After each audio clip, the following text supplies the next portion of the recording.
বাঘ এলো বলে এক রাখাল চিৎকার করত। গ্রামবাসী রক্ষা করার জন্য ছুটে এসে দেখলো রাখাল তাদের সঙ্গে তামাশা করছে। এইভাবে বারবার তামাশা করার পরে একদিন সত্যি সত্যি বাঘ আসলো। সেদিন গ্রামবাসী মনে করলো রাখাল তাদের সঙ্গে তামাশা করছে, সেই কারণে তারা আসলো না। গ্রামবাসী না আসার কারণে বাঘ রাখালকে খেয়ে ফেললো। বন্ধুরা, এনসিপির উপর হামলার ঘটনায় স্লোগান দেওয়া হচ্ছে, তারেক রহমান জবাব চাই, স্বরাষ্ট্রমন্ত্রী জবাব চাই। প্রকৃত ঘটনা কি আমাদের জানতে হবে। এই বোমা হামলা বা ককটেল হামলার আগে 10 মিনিট আগের একটা ভিডিও আমরা দেখব। চলুন, এই ভিডিওটি দেখলে কিছুটা পরিষ্কার হবে। তারপরে আরেকটি ভিডিও দেখব যাতে পুরোপুরি পরিষ্কার হবে।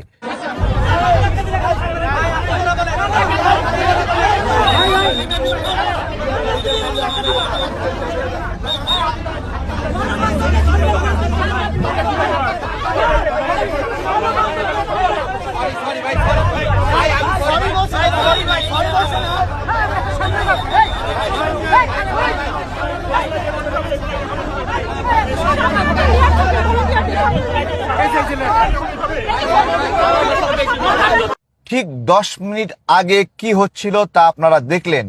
এরপরে কয়েক মাস আগের ঘটনায় যাব। এইখানের কমিটির 2 গ্রুপের দ্বন্দ্বে মারামারির একটা ঘটনা ঘটে। সেই ঘটনায় নাজমুল হক সহ আরেকজন সমন্বয়ক গ্রেপ্তার হয়। নাবিলা তাসনিম, যাকে ঢাকা জেলার সভাপতি করা হয়, তার সভাপতিতেই কিন্তু আজকে প্রোগ্রাম ছিল। এই সভাপতিকে অবাঞ্ছিত ঘোষণা করেছিল একটি পক্ষ, এবং সে যখন তার অফিস উদ্বোধন করতে যায় সেখানে 2 গ্রুপের মারামারি হয়।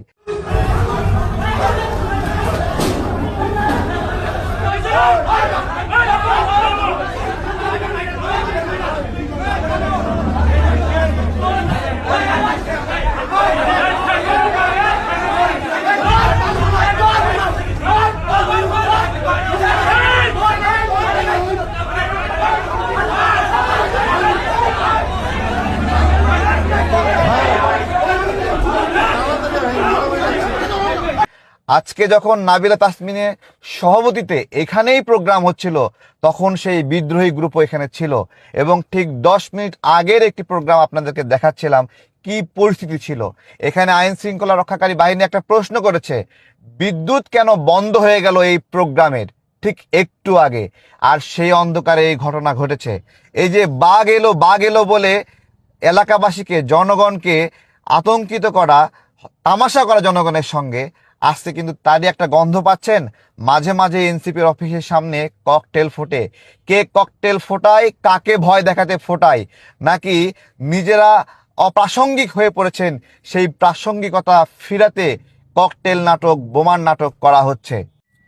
প্রিয় বন্ধুরা, হামলার পরপরই মিছিল শুরু করেছে, তারেক রহমান জবাব দাও, স্বরাষ্ট্রমন্ত্রী জবাব দাও।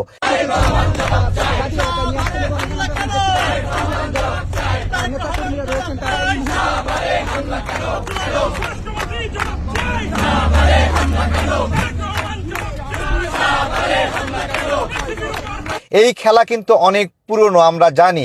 প্রতিপক্ষকে ঘায়েল করতে নিজেরা নিজেদের উপরে হামলা করা, হামলার নাটক করা, এই বিষয়গুলো সবই কিন্তু পুরনো খেলা। কিন্তু সেই খেলায় খেলতে এসেছে যেখানে কয়েকটা পয়েন্ট ধরা পড়েছে। 1 নাম্বার পয়েন্ট, প্রশাসন বলছে যে প্রোগ্রামের বিদ্যুৎ কেন বন্ধ হলো ওই সময়টাতে। 2 নাম্বার পয়েন্ট, তদন্ত করতে হবে, 10 মিনিট আগেই সেখানে 2 পক্ষ হাতাহাতি মারামারি করছিল। 3 নাম্বার পয়েন্ট, এইখানে কমিটি নিয়ে আগের বিরোধ ছিল এবং তারা মারামারি করেছিল, 2 জন সমন্বয়ক গ্রেপ্তার হয়েছিল। এই সব কিছুর কোনো কিছুই কাকতালীয় না।